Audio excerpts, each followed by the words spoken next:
This is Gary Atencio with CNTV, and today we're in Texas, introducing Trauma to Triumph Ministries.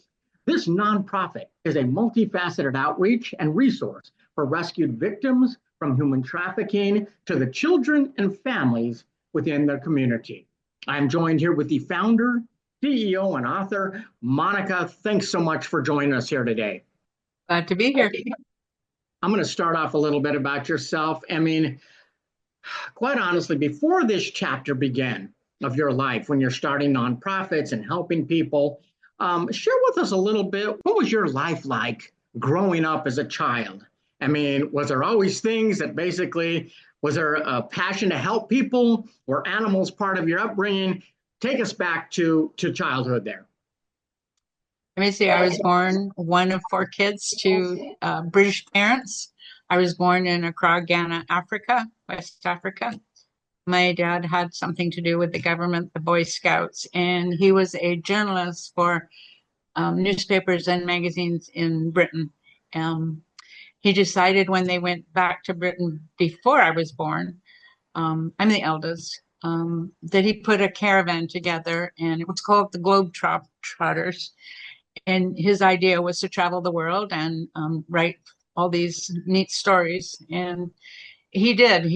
I think Danger was his middle name. And I can remember one time we crossed a desert and we all had to be on the floor in the vehicle. Only my dad could be sitting up and you had to go with a convoy because of the bandits and the bad guys, you know. He also interviewed the king of Tunisia, and some people said there was no king, but there was. For a brief time in history, there was a king, and he had twin princes and Princess Amina. And he gave my brother and I stuffed toy camels, and asked. My mom was pregnant with my sister at the time, and asked if it was a girl, if they would name her after Princess Amina, which they did. And then we just globetrotted. It was a good name. We globetrotted. And then they sent me back to England to be with my grandma to go to school. And it took 4 years to get permission for them to go into Russia and to take a film. And that was at that time when he was showing the film. It was that time when Kennedy, Nixon era, you know. And I was in Canada then, and we were all in Canada, and a lot of bad stuff was happening. You know, it was a negativity with Russia and stuff. So there was time, and I remember one time we were at the Queen Elizabeth Theater, which is a huge theater in Vancouver, and they actually threw tomatoes and stuff at us because of the political stuff was going on. But and I was raised in a lot of abuse, so that's what was the passion that drives me to do what I do. You have a real interesting life. It could be a book within itself, but like you said, there are things that you've dealt with that really, I'm sure you have carried throughout your life, and a passion for helping others. You founded Trauma to Triumph, really directly following your daughter's suicide attempt and your journey as her caregiver. How did that immediate personal experience really shape the core mission and the early priorities of the organization, would you say? That would have been my foster daughter. Anyway, it was just a combination of everything, you know. Like, I was a foster parent for many years. I've had 70 kids go through my home. I saw how kids and families fell through the cracks, you know.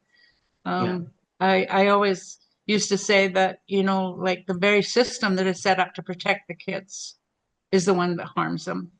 And social workers can become social workers, and they've got their own stuff they're dealing with. They're not in any position. Like, I'm not talking about all of them, because I've had worked with some really good social workers, but a good portion of them, they shouldn't be social workers. They shouldn't be the people, when their own lives aren't fixed, to be trying to fix somebody else's. And of course now, and in the States, it's, I think, pretty common. There's 800,000 kids that go missing every year in the US that are trafficked from the very system set up to protect them. We have all heard stories very similar to what you're saying. You have experienced and seen it. Let me ask you this. Did this distinct perspective of having someone yourself, a foster daughter, allow you to maybe fill a gap maybe that established mental health organizations might have missed. I'll probably get into trouble for even talking against the system, right? But it wasn't just the foster care system, like in Sure. my own experience. I can only talk from my experience. My experience, just about every child that was placed into my care, whether it was from the in Canada, it's called the Ministry of Children and Families, or I worked extensively with the Native community, and they have their own system with the tribal council is the ruling system. I had a 9-year-old dropped off on my doorstep the weekend, and a year later, I still had her. And it's just like she was forgotten. It was me who had to go to the tribal council, to the band, and say, she has a right to know who she is. She has a right to be with her own people, and not just dumped off on a ranch, and forgotten. And so Yeah. they did. They dug and found some family that would take her, but um, I haven't had any experience in the U.S. because I retired before I moved down here. I didn't do that anymore. Um, I still have my foster daughter who she would get Yeah. upset if I called her my foster daughter. She's my daughter. She's she's still very active in my life, and No, that's great. considers me her mom. That's fantastic. I mean, the people that you now help with your organization have experienced both physical injury and deep psychological trauma.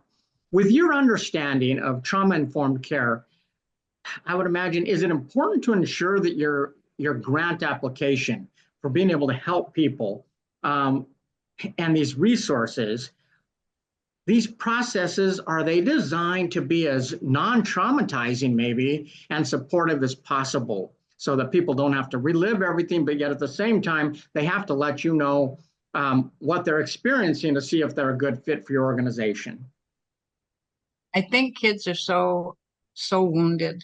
I know from my own self. I pattern what I do on what helped me growing up in trauma, and even mostly as an adult. And a horse was always my confidant.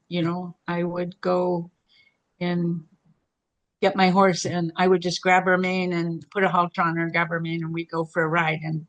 And I'd come back when I was feeling better, or go into the stall and just cry on your animal's shoulder, and they're safe because they don't talk back to you in words, so you feel safe. And we have a variety of animals because some kids don't like horses. We have goats, miniature goats, we have donkeys, we have alpacas, um, Sure. we have ponies, big horses, we have donkeys, and they're all super friendly. But a horse was where I started because of my own. A child feels safe with an animal, and just over the years on what works, I have developed a program, and we even have Mustangs. That's one of my goals to get some Mustangs, because really tough kids relate to a Mustang. They relate to the wildness in the Mustang, and when they see certain patterns of action in the Mustang, they relate it to themselves. And so it helps them. But I think the biggest thing is because the safety, they're not going to talk back. They're not going to threaten. They're not going to be told to behave. They're not going to be they're not going to be punished. They can say whatever they need to say to deal with what's going on inside. And so the two things that are really important to us, number one is Jesus is the center of our programs. And the second one is the animals.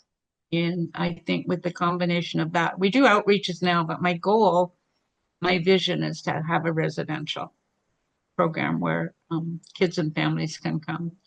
And we're almost there. We have a bunkhouse that's 2 bathroom, 22 beds. We have a what we call a guest house with 3 bedrooms, 2 baths.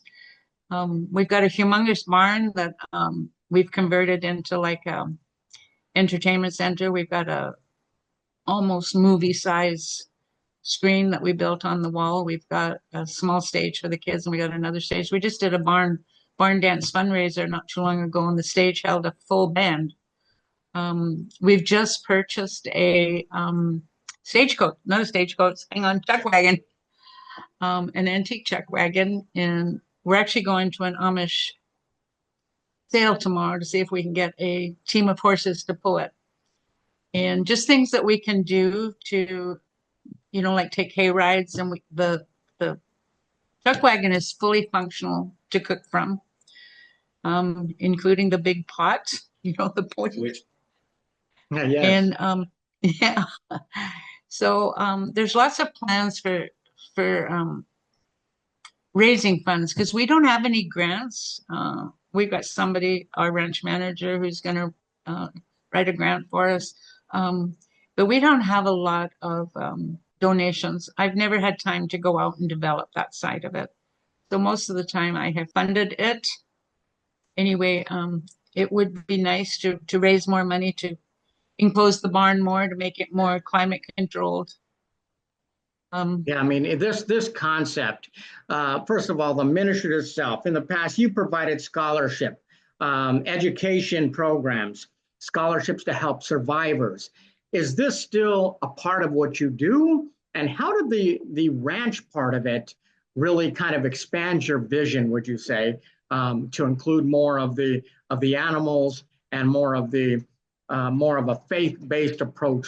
I think with the scholarships, is from when we said that we would never say no to any child wanting to come into the program. But that's for the residential program when we get there, so that we would develop scholarships by people that could afford, that they would pay the child's tuition so they could come.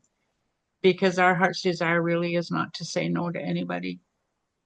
And the ones that usually need it the most are the ones that can't afford it. So you have to establish a way of covering the costs.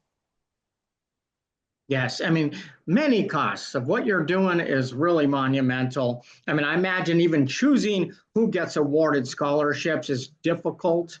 I mean, do you encounter many cases where there's extremely a compelling need, yet on the other hand, maybe it doesn't meet the criteria of your program? I mean, obviously donations are huge so that you can say yes more than you say no, I would say. Yeah, we've had some people, give us, we had an organization 3 years ago actually put on a dinner in a lunch in Dallas, Texas, and raised $16,000 for us. And we've had some people that'll send a check periodically for 400. But you have to develop those things in most of our times dealing with building this. Not only is that environment that you're providing with these animals that kids can associate with and realize it's a safe environment. When you're dealing with kids, like you said, you're dealing with kids that are basically have been traumatized. What about the caregivers? What about the families? In your vision, how will they kind of be incorporated into that as well, or will they?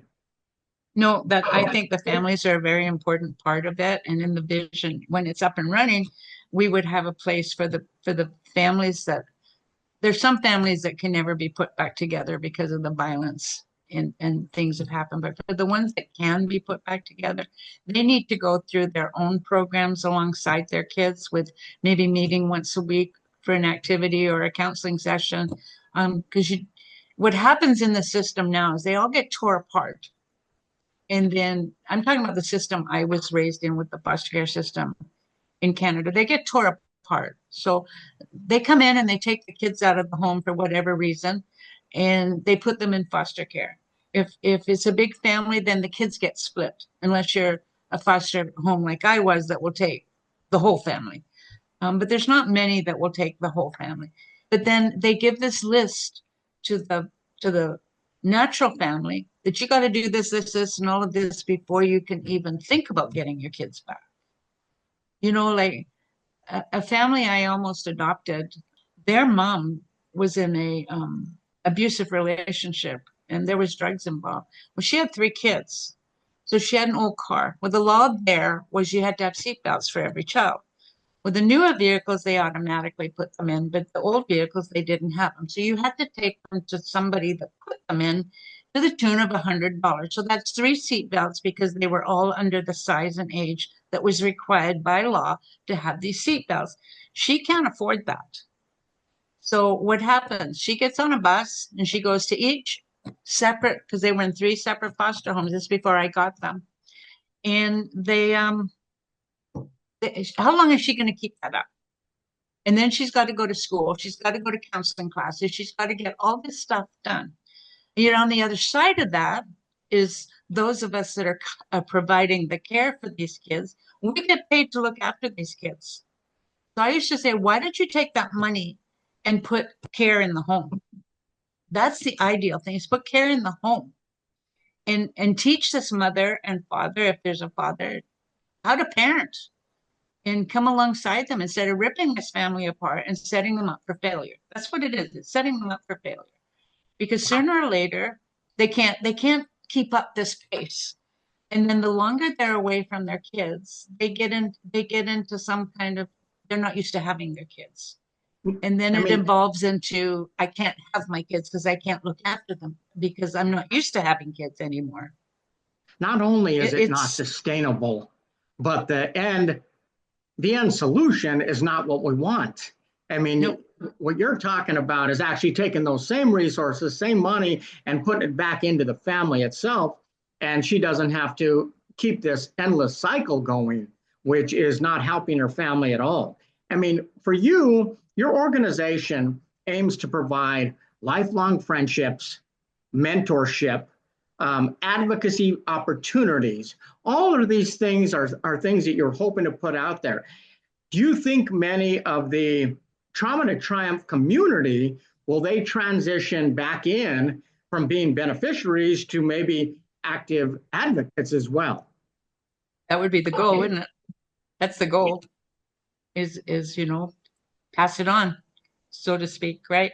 And it takes a lifetime to get you into that kind of dysfunction to where you are when you would come to us. It's not going to happen overnight. So with the program I have designed is we make this the different steps. We go through like level 1 where they're all in counseling, but the kids and the parents separately at first, until we can amalgamate this family in our safe environment, and then even put them back together in a safe environment by providing the housing where they can still be monitored, and we have all the things available, including creating jobs and like everything that's needed until they're strong enough down the road to either go back into the world or to join forces and pass what they've learned on.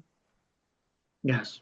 I mean, that is when I seen this come across my desk, I was amazed at the vision that you had, what you were putting out there.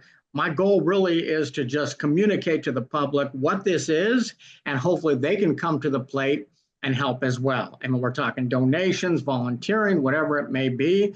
At what stage are you right now, would you say, and what is your greatest need? I would like to increase we've got Thanksgiving coming up, so we'll do an outreach where we'll have a food basket for everybody to have their own Thanksgiving dinner come Thanksgiving. And we'll do an outreach where we have games and we're in the planning stage, even though it's getting close. And then we do the Christmas outreach. So each holiday we have one. I would like to increase that. I think we've got 19 horses now, counting ponies and donkeys, a horse for every size, that a child would be. We've got, I think, 6 goats, 2 having babies, 2 alpacas. And we've got a tortoise, a sultana tortoise that's about this big, and another one that's about this big. They're all for different stages of therapy for what appeals to a child, and we can also use it as have people from the public come in and pay to come in and interact with these animals, which will help provide funds. We've got like I said, we've got the housing. We're working on the licensing that you need, because once you go from outreaches to residential, then there's going to have to be licensing. So If the funding was there, we're not far off. We're just Yes. about ready. I mean, there's so much both ends. You've got one aspect of taking care of things, but yeah, you have an organization. I mean, your organization is founded on deep empathy, yet scaling a nonprofit requires strong structure, measurable outcomes, rigorous governance, making sure your licensing in place. Is this an ongoing challenge for you, really balancing the compassionate and emotional side of it, while at the same time, the practical demands of just an organization that has both humans in it as well as animals? Let me tell you, those animals, they have to be fed. They have to be taken care of. We just had to worm the whole herd yesterday. That's a big undertaking, cost wise and getting it done. The feed's a big part of it, you know. So, and we're going into winter. Thank goodness we have 640 acres here. So, um, hopefully we'll have enough grass with a little bit of supplementing to get through the season. But there's still the things that get associated with that. You know, there's vet bills, unexpected vet bills. We just had we think it was a lynx break in and um, really damage the shell of the small tortoise. And so he's just gone back to his natural space yesterday, but we had to have him in the house for a week and heal him, you know, because the lynx did a lot of damage. So we have 4 guardian dogs. They're huge dogs. Their feed bill alone, you know, but you need them because we have a big population of coyotes and we have foxes, we have lynx. So there's always a vet bill, you know, like we've had 2 of our guardian dogs just tore up where they're trying to protect against the wild side. Um, we've got the wagons and the chuck wagon, but we need horses, you know, so Yes. that's another bill, you know. Um, it just keeps going. As they say, it takes an entire community to raise a child. And in your case, it has taken an entire ranch to raise many of these children. I think it's a very admirable and it's a possible goal. But you need people in place. You need those donors. You need people that are volunteering. And so that's my main goal is to make people understand what it is you're proposing. And I would love to see we come back in a year down the line, do another interview and see where we've actually come with this. So the And last this would be good. if there's one thing you want people to understand about this approach that you're doing, which is quite different from what people are used to. And let's be honest, anytime somebody goes outside of the norm, there is some education that's required. What would you want people to know about this program so they can get involved? Yes, that we're here, that we're available. Something like this, I think, is will be very instrumental in doing that. You know, like our skill level's not up there. You know, we're just getting with our media, but we've got some equipment where we can do some things now. We have a online radio station. We're getting ready to increase our YouTube with putting out our. I do a blog, Speak Out with Monica. We've just moved in here into this new office, and we're still not totally organized yet. But when we're up and running, our IT guy actually says we'll be able to do something like this ourselves, you know, which that would help get it out. I'm not a techie. I'm very illiterate when it comes to all this stuff.